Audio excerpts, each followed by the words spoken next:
So, seemingly out of nowhere, the VR community was just treated to this, the DecaGear 1. You may have seen photos of this new headset in the last few days as it just appeared on the internet. It's being marketed as a multiplayer-oriented VR headset with some incredibly impressive looking specs and features. But is it too good to be true? Probably. Hello, my name is Nyxie, and today I'll be telling you everything you need to know about the DecaGear 1 and what it could mean for VR.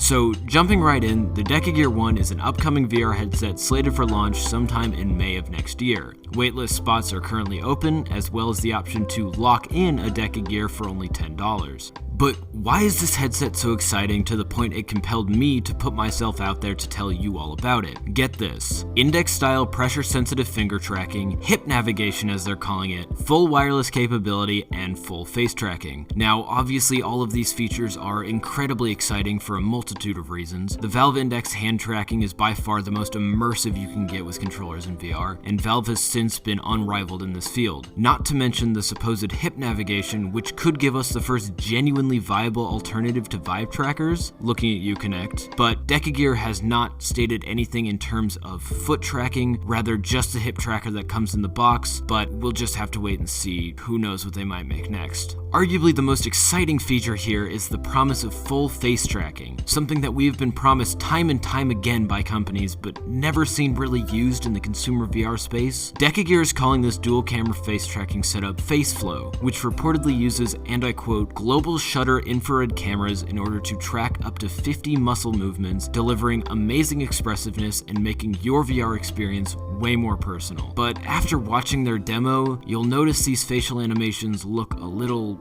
uncanny. Despite that, DecaGear is still claiming that this is the most advanced facial tracking tech in VR. They also include a safety promise claiming to never store or share your facial images, which is a nice touch, I suppose. However, I'd rather just really not even have to think of that as a possibility. Moving on to the controllers, immediately after first glance, they appear to be a Frankenstein of both the Index and Oculus controllers, as this headset will be utilizing inside-out tracking, further pushing Lighthouses into their grave. I'm honestly quite sad to see them being phased out so quickly, but I do understand where the VR market is going. When it comes to talking about these controllers, there really isn't too much to say, as they're nearly identical to the Knuckles in terms of functionality, but that's fine, as there really isn't too much to be improved upon the Knuckles design before you just get Power Gloves. DecaGear's exclusive hip navigation is a very interesting little addition to the overall package, as it determines navigation with your hips instead of having to choose between your head or hands, which is admittedly something we should have had for a long time, as this will absolutely lead to higher levels of immersion. Finally, with the DecaGear pre-order, there is an option to include the DecaAir for only $49 friggin' dollars, which claims to make your headset true wireless and then somehow keep it going for 6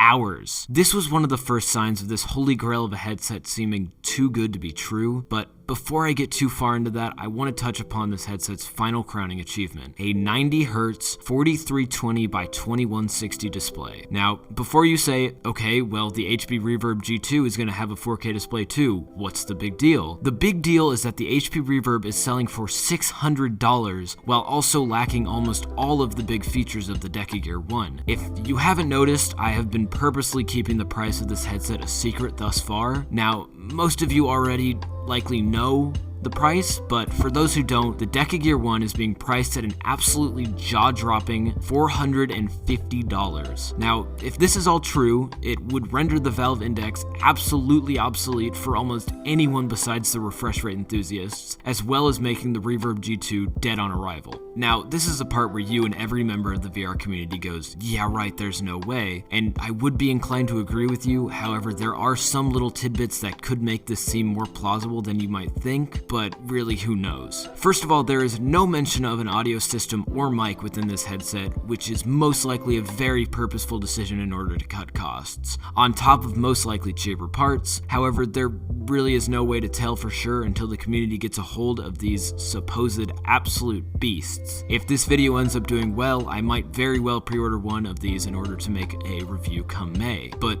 Hey, let me know what you think in the comments below. Is this headset a total load of BS, or could it really be all it's cracked up to be? I plan to begin making content on this channel and would love it if you stuck around and subscribed, or even liked the video if you enjoyed it. I'm also happy to take any criticism you might have, as I'm all new to this. After hearing about the DecaGear 1, I knew I had to get my voice out there. Anyways, thank you so much for watching, and I hope to see you next time.